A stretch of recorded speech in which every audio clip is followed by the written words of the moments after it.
എന്താണ് ഈ ഡയബറ്റീസും അല്ലെങ്കിൽ പ്രമേഹവും പി സി ഒ ഡിയും തമ്മിലുള്ള ബന്ധം? പ്രധാനമായിട്ടും നമ്മൾ നോക്കുകയാണെങ്കിൽ പി സി ഒ ഡി ഉണ്ടായ ഭൂരിപക്ഷം ആൾക്കാരും പൊണ്ണത്തടിയുള്ള ആൾക്കാരാണ്. ആണുങ്ങളിൽ ഉണ്ടാകുന്നത് പോലെ ചെറിയ രീതിയിലുള്ള ഒരു കഷണ്ടിക്കുള്ള സാധ്യതയും അവർക്കുണ്ടാകാറുണ്ട്. എന്തൊക്കെ കാര്യങ്ങളാണ് ഭക്ഷണ രീതിയിൽ നമ്മൾ ശ്രദ്ധിക്കേണ്ടത്?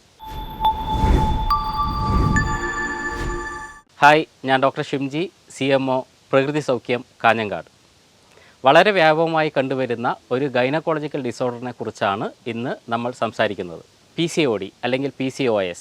മാസമുറ തെറ്റിയ ഒരു സ്ത്രീ അല്ലെങ്കിൽ ഒരു പെൺകുട്ടി ഡോക്ടറെ സമീപിച്ചു കഴിഞ്ഞാൽ സാധാരണഗതിയിൽ അൾട്രാസോണോഗ്രഫി ചെയ്യാൻ വേണ്ടി പറയും. അത് ചെയ്തു കഴിഞ്ഞാൽ അണ്ഡാശയത്തിൽ മുഴകളുണ്ട് അല്ലെങ്കിൽ പോളിസിസ്റ്റിക് ഓവറി ആണ് എന്ന് ഒരു ഡയഗ്നോസിസിലേക്ക് എത്തിച്ചേരാം. ഇത്തരത്തിൽ എത്തിച്ചേരുന്ന പെൺകുട്ടികളിൽ സാധാരണമായി ഹിർസൂട്ടിസം അല്ലെങ്കിൽ രോമത്തിൻ്റെ അമിതമായ വളർച്ച കാണാറുണ്ട്. അതേപോലെ തന്നെ male sort of hair fall അല്ലെങ്കിൽ ആണുങ്ങളിൽ ഉണ്ടാകുന്നത് പോലെ ചെറിയ രീതിയിലുള്ള ഒരു കഷണ്ടിക്കുള്ള സാധ്യതയും അവർക്കുണ്ടാകാറുണ്ട്. ഇത്തരത്തിൽ ഡയഗ്നോസ് ചെയ്യപ്പെട്ട ഒരു പെൺകുട്ടിക്ക് എന്താണ് സാധാരണഗതിയിൽ കൺവെൻഷനലി നമ്മൾ കൊടുക്കാറുള്ളത്? തീർച്ചയായിട്ടും കൺവെൻഷനലി അവർക്ക് കൊടുക്കുന്ന മെഡിസിൻ മെറ്റ്ഫോർമിൻ എന്ന് പറയുന്ന ഡയബറ്റീസിന് ഉപയോഗിക്കുന്ന മരുന്നാണ്. എന്താണ് ഈ ഡയബറ്റീസും അല്ലെങ്കിൽ പ്രമേഹവും പി സി ഒ ഡിയും തമ്മിലുള്ള ബന്ധം? എല്ലാ സസ്തനികളും പ്രസവിക്കാറുണ്ട്, എല്ലാ സസ്തനികൾക്കും ഗർഭപാത്രമുണ്ട്. പക്ഷേ മനുഷ്യരിൽ മാത്രമാണ് ഗർഭാശയ മുഴകളും അണ്ഡാശയ മുഴകളൊക്കെ സാധാരണഗതി കണ്ടുവരുന്നത്.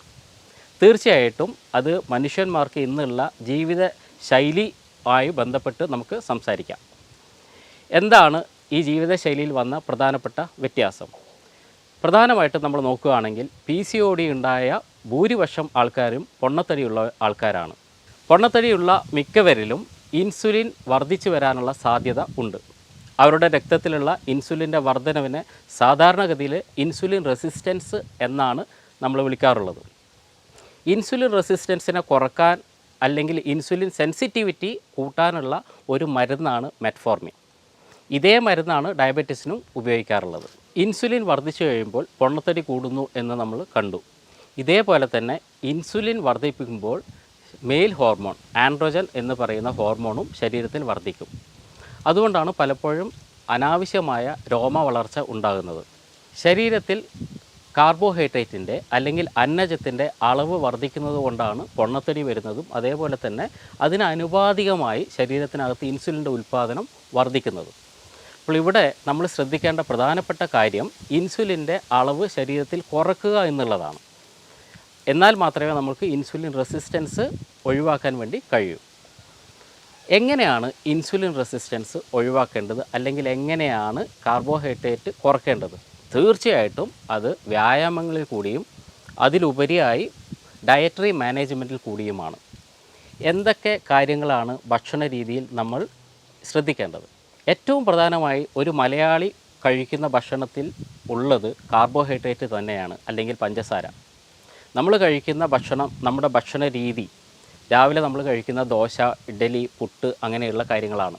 ഉച്ചയ്ക്ക് നമ്മൾ വയറ് നിറയെ ചോറുണ്ണും അല്ലെങ്കിൽ ബിരിയാണി കഴിക്കും. വൈകുന്നേരം നമ്മൾ കഴിക്കുന്നത് ചപ്പാത്തി ആയിരിക്കാം, കഞ്ഞി ആയിരിക്കാം. ഇനി ഈ ഏത് കാര്യങ്ങളായാലും അതിലൊക്കെയുള്ള പ്രധാനപ്പെട്ട കണ്ടൻറ്റ് എന്ന് പറയുന്നത് കാർബോഹൈഡ്രേറ്റാണ്. അരിയിലും ഗോതമ്പിലും ഒക്കെ പ്രധാനമായും 70% മുകളിലേക്ക് കാർബോഹൈഡ്രേറ്റ് അടങ്ങിയിരിക്കുന്നു. നമ്മൾ പലപ്പോഴും നല്ലതാണെന്ന് വിചാരിക്കുന്ന മില്ലറ്റ്സ്, ചെറുധാന്യങ്ങൾ, ഈ മില്ലറ്റ്സിലും 60% മുകളിലേക്ക് കാർബോഹൈഡ്രേറ്റ് അടങ്ങിയിട്ടുണ്ട്. പഞ്ചസാര 100% കാർബോഹൈഡ്രേറ്റ് തന്നെയാണ്. അതുപോലെ വ്യാപകമായി നമ്മൾ ഉപയോഗിക്കുന്ന സ്നാക്സ്, ബേക്കറി സാധനങ്ങൾ, ബിസ്ക്കറ്റ്, ബ്രെഡ്, എയറേറ്റഡ് ഡ്രിങ്ക്സ്, ഇതെല്ലാം കാർബോഹൈഡ്രേറ്റ് കൊണ്ട് സമ്പുഷ്ടമാണ്. അതേസമയം പയറുവർഗ്ഗങ്ങൾ, ചെറുപയർ, കടല, നിലക്കടല, ഉഴുന്ന്, പരിപ്പ് ഇങ്ങനെയുള്ള കാര്യങ്ങളൊക്കെ വളരെ മോഡറേറ്റായിട്ട് മാത്രം കാർബോഹൈഡ്രേറ്റ് അടങ്ങിയിട്ടുള്ള ഭക്ഷ്യവസ്തുക്കളാണ്. ഈ കാർബോഹൈഡ്രേറ്റിൻ്റെ ഡെൻസിറ്റി കുറയുന്നതോടുകൂടി തന്നെ ശരീരത്തിനകത്തുള്ള ഇൻസുലിൻ്റെ അളവ് വ്യാപകമായിട്ട് കുറയാൻ വേണ്ടി സാധ്യതയുണ്ട്. ഇതിൻ്റെ കൂടെ തന്നെ നമ്മൾ ചെയ്യേണ്ടത് ഈ നമ്മൾ കഴിച്ച് ശരീരത്തിലുണ്ടാക്കുന്ന എനർജിയെ കൃത്യമായി ഉപയോഗപ്പെടുത്തുക എന്നുള്ളതും കൂടിയാണ്.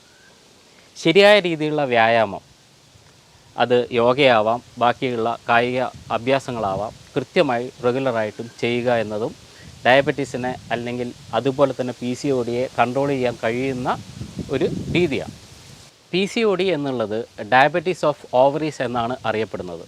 അതുകൊണ്ട് തന്നെ ഡയബറ്റീസിനും PCODക്കും ഉപയോഗിക്കാൻ പറ്റുന്ന ഒരു ഡയറ്ററി മാനേജ്മെൻറ്റിനെ കുറിച്ച് നമുക്കൊന്ന് നോക്കാം. കാർബോഹൈഡ്രേറ്റ് സമ്പുഷ്ടമാണ് പഞ്ചസാരയാൽ എന്ന് നമ്മൾ കണ്ടു. പക്ഷേ പൂർണ്ണമായും കാർബോഹൈഡ്രേറ്റ് അല്ലെങ്കിൽ അരിയോ മാറ്റി നിർത്തിയിട്ടുള്ള ഒരു ഭക്ഷണ രീതി മലയാളിക്ക് സാധ്യമാണെന്ന് തോന്നുന്നില്ല. അപ്പോൾ എന്താ ചെയ്യാൻ പറ്റുക? നമ്മൾ കഴിക്കുന്ന ഭക്ഷണത്തിൽ 30% മാത്രമായിട്ട് കാർബോഹൈഡ്രേറ്റ് നിജപ്പെടുത്തുക. ഉദാഹരണമായി രാവിലെ 3 ദോശ കഴിക്കുന്ന ഒരാളാണെങ്കിൽ അത് 1 ദോശയായിട്ട് കുറക്കുക. അതിൻ്റെ കൂടെ കാർബോഹൈഡ്രേറ്റ് റിച്ച് അല്ലാത്ത കോഴിമുട്ടയോ അതുപോലെയുള്ള ഓംപ്ലേറ്റ് അങ്ങനെയുള്ള കാര്യങ്ങൾ അല്ലെങ്കിൽ സാലഡ്സ് കഴിക്കുക. ഉച്ചയ്ക്ക് കഴിക്കുന്ന ചോറിൻ്റെ അളവ് പരമാവധി കുറക്കുക. കൂടെ പച്ചക്കറികൾ ധാരാളമായിട്ട് ഉപയോഗിക്കുക.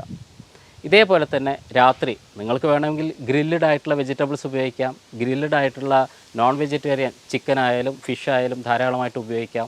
അപ്പോൾ ഒരു മീൽ റീപ്ലേസ്മെൻ്റാണ് നമുക്ക് ആവശ്യം. കാർബോഹൈഡ്രേറ്റിനെ മറ്റുള്ള ഭക്ഷ്യവസ്തുക്കൾ വെച്ചിട്ട് റീപ്ലേസ് ചെയ്യുക. ഈ ഒരൊറ്റ റീപ്ലേസ്മെൻറ്റിൽ തന്നെ മഹാഭൂരിപക്ഷം PCODകളും കൺട്രോളിലേക്ക് വരുന്നതാണ്.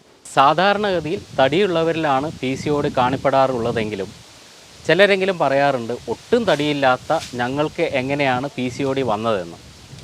ഇത് ചിലപ്പോഴൊക്കെ വിസറൽ ഫാറ്റിൻ്റെ പ്രസൻസ് കൊണ്ടായിരിക്കാം. വിസറൽ ഫാറ്റും സബ്ക്യൂട്ടേനിയസ് ഫാറ്റും വളരെ വ്യത്യാസമുള്ള കാര്യങ്ങളാണ്. ഉദാഹരണമായി നല്ല തടിയുള്ള ഒരാൾക്ക്, ഒരു സുമോ ഫൈറ്ററിന്, ഒരു സുമോ ഗുസ്തിക്കാരന് ശരീരം മുഴുവൻ ഫാറ്റ് ഉണ്ട്, അദ്ദേഹത്തിന് വിസറൽ ഫാറ്റ് വേണമെന്നില്ല, അദ്ദേഹത്തിന് കോംപ്ലിക്കേഷൻസ് വരാനുള്ള സാധ്യതയും കുറവായിരിക്കും. പക്ഷേ പൊണ്ണത്തടി ശരീരത്തിൻ്റെ മറ്റു ഭാഗങ്ങളില്ലെങ്കിൽ പോലും ചിലർക്കെങ്കിലും വിസറൽ ഫാറ്റ് അല്ലെങ്കിൽ വയറിനകത്തുള്ള ഫാറ്റിൻ്റെ അളവ് വർദ്ധിച്ചിട്ടുണ്ടാകാം. അങ്ങനെയുള്ളവർക്ക് PCOD സാധ്യതയും കൂടും. അതേപോലെ തന്നെ ചില ഹോർമോൺ വേരിയേഷൻസ് കൊണ്ടും ലൈക്ക് ഇൻഫ്ലുവൻസ് ഓഫ് അഡ്രീനൽ ഗ്ലാൻഡിൻ്റെ പ്രവർത്തനത്തിൻ്റെ ഫലമായിട്ടും ഈ പറയുന്ന PCODക്ക് സാധ്യതകൾ ഉണ്ട്. പലപ്പോഴും അഡ്രീനൽ ഗ്ലാൻഡിന് വരുന്ന പ്രശ്നങ്ങൾ ഒരു പക്ഷേ വൈറസ് ഇൻഫെക്ഷൻ കൊണ്ടോ മറ്റ് ബാക്ടീരിയൽ ഇൻഫെക്ഷൻ കൊണ്ടോ ഒക്കെ ആവാം. സ്ട്രെസ്സും ഒരു വളരെ പ്രധാനപ്പെട്ട ഒരു കാരണമാണ്. ഏത് തരത്തിൽപ്പെട്ട PCOD ആണ് വന്നത് എന്ന് കണ്ടുപിടിച്ച് അതിനനുസരിച്ച രീതിയിലേക്ക് ചിട്ടപ്പെടുത്തുക ജീവിതശൈലിയും ഭക്ഷണവും എന്നുള്ളതാണ് ഏറ്റവും പ്രധാനമായിട്ട് നമ്മൾ ചിന്തിക്കേണ്ടത്.